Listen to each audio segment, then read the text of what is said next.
well, some £2.1 billion in total, but part of the money going to Cardiff, a Crossrail plan in the city, allocated some £50 million. Let's cross to the Welsh capital now and speak to our national reporter, Paul Hawkins, who's there. And Paul, 50 million, slightly cheaper than London's Crossrail project that we remember, but we assume it's a slightly shorter distance to run there from the waterfront up into the centre of the city.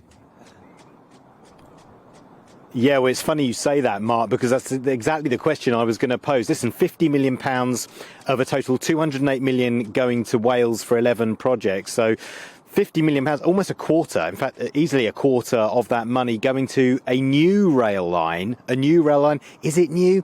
Or is it more like it's upgraded? Because there's already a train line there that runs from Cardiff Central to Cardiff Bay. Yes, you have to make one change on that journey, which only takes 10 minutes. It's less than a mile. You can walk the route in 20 minutes. There's also 5 bus routes that cover it. So yes, it'll get newer train tram hybrid vehicles, carriages I should say, rolling stock as they call it, running along the route, and that'll be more environmentally friendly. It'll be more reliable. It's new rolling stock and more reliable. But is it really the best way to spend £50 million? This is what people on the Bay have been telling me earlier.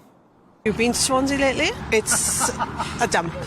It's just gone a dump now. There's no shops there. Okay. There's nothing. I just wonder how they decide where the money's going to go, because sometimes it seems to go to places where they don't need it as much as where other investment would be needed more. I think it's important to not just have all the money going to London and the South East. So I think the principle of it's good. The politicians are just out for themselves. Yeah. That's my feeling. I don't listen to any politician at all. They're not putting anywhere near enough money or effort into it, and there's pockets all over Wales and all over the north of England that are in desperate need of investment, and what they're doing is a token gesture.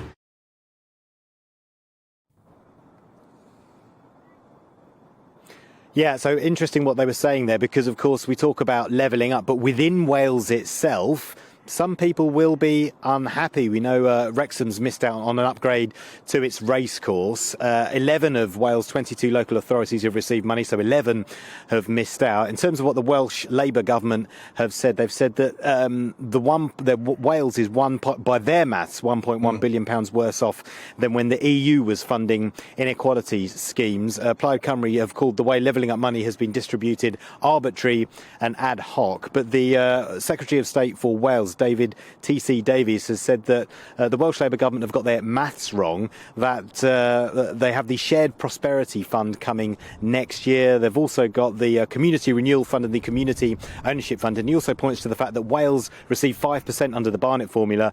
This is 8.6%. So some disagreement over the maths, but certainly it remains to be seen whether £50 million is the best way to spend money on a rail link that already exists and is less than a mile long.